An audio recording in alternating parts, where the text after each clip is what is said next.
পুজো মানেই আলোর ঝলক, ঢাকের বাদ্য এবং আনন্দের রং। আজ আমরা দাঁড়িয়ে রয়েছি গুয়াহাটির পানবাজারের যুবতীর্থ ক্লাবে। আমরা এখানে এবারে দেখতে পারবো তারা যে পুজোর মণ্ডপটি তৈরি করেছে, তারা কিন্তু খুব সুন্দর করে তাদের মণ্ডপটি তৈরি করেছে। আমার ক্যামেরা জার্নালিস্ট ময়ূর রয়েছে, ময়ূর দেখাচ্ছে আপনাদেরকে তাদের যে মহাকালের থিমের উপরে এবার যুবতীর্থ ক্লাব তারা কিন্তু খুব সুন্দর করে এবার মণ্ডপ তৈরি করেছে এবং মহাকালের 12টি লিঙ্গ আমরা এখানে দেখতে পারবো। 90 বছর পূর্তি উদযাপন করছে অসমের পাণ্ডুর যুবতীর্থ ক্লাব দুর্গোৎসব কমিটি। প্যান্ডেলে প্রদর্শিত হবে মহাকালের 12টি অবতার। আলিপুরদুয়ার ও কলকাতার শিল্পীরা গড়ে তুলেছেন এই অভিনব মণ্ডপ। আপনারা কেন মহাকালের থিমটাকে বেছে নিয়েছেন? আমরা গত 2 বছর তার মানে মার থিমের উপরে করেছি।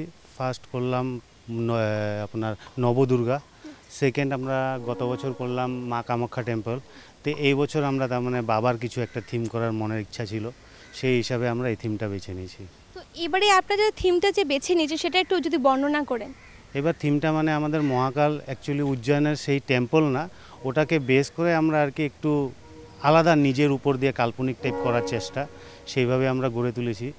আর মেন মানুষে অনেকে 12টা জ্যোতির্লিঙ্গ দর্শন করতে পারে না, কেউ একটা করে, কেউ দুটো করে, কেউ 5টা করে, অনেকে যেতেও পারে না। সেই জন্য আমরা সেটারই আর কি ওখান থেকে তো করতে পারবো না, আমরা সেই হিসাবে একটা 12টা জ্যোতির্লিঙ্গ একসাথে দেখাবো মণ্ডপের ভিতরে। যে 12টা জ্যোতির্লিঙ্গ যে আছে ইন্ডিয়াতে, কোথায় কোথায় কোন জায়গায় তার আকৃতি কীরকম টাইপ, সেই জিনিসগুলো দেখাবো। প্রতিমা এসেছে কলকাতা থেকে। এবছর তাদের মণ্ডপ দর্শকদের ভিড় আরও বাড়াবে বলেই দাবি পুজো উদ্যোক্তাদের। আমরা লাস্ট ইয়ারে তো আমরা করেছি মা কামাখ্যা করেছি। তো কামাখ্যার নেক্সট অপশন আমরা ভেবেছি দেন শিব। তো কামাখ্যা অপশন আছে শিবকে নিয়ে আমরা টোটালি 12টা শিবলিঙ্গ দেখাচ্ছি তার জন্য।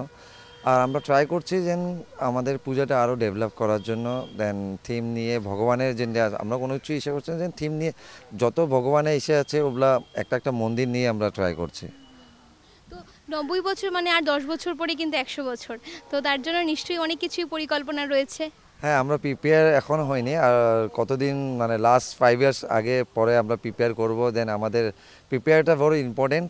100 ইয়ার্স হবে, তো আমাদের বড়রা যেটা করে গেছে, তো আমি ট্রাই করছি যেন আমি ওই মানে আফটার 100 ইয়ার্স হওয়ার জন্য আমি সেক্রেটারি থাকলে যেন আমি ট্রাই করছি না, আমি আরও ডেভেলপ করতে যাচ্ছি।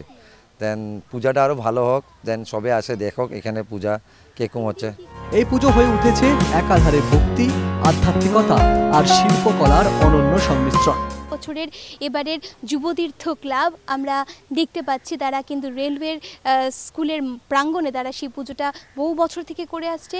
আশা করি তাদের শিব পুজোর সেই সফলতাটা তারা কামনা করবেন। জুবিনদাকে শ্রদ্ধাঞ্জলি জানিয়ে তারা কিন্তু তাদের সেই ভক্তি, ঐতিহ্য এবং অবশ্যই শ্রদ্ধাঞ্জলি জানিয়ে কিন্তু তারা পুজোটাকে করবে, সেই আশাবাদী আমরাও সবাই। তো ক্যামেরা পার্সন ময়ূরের সঙ্গে আমি সোমশিখা, NKTV বাংলা।